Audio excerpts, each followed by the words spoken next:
سلام دوستان عزیزم، آماده بشیم برای یک فال از غزلیات حافظ.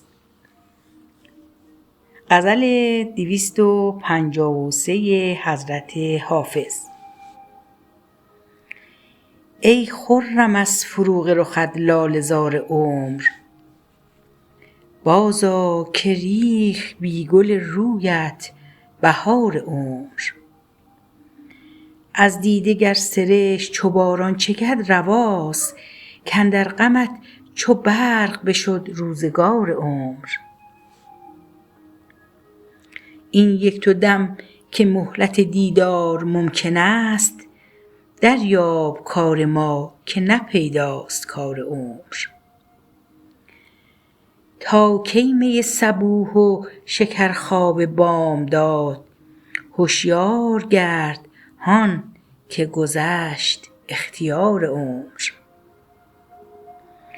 دی در گذار بود و نظر سوی ما نکرد، بیچاره دل که هیچ ندید از گذار عمر.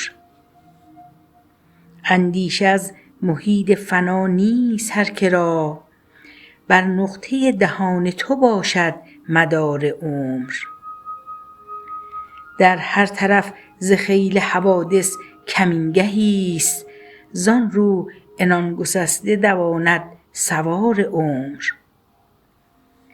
بی عمر زنده ام من و این بس عجب مدار، روز فراق را که نهد در شمار عمر. حافظ سخن بگوی که بر صفحه جهان، این نقش ماند از قلمت یادگار عمر.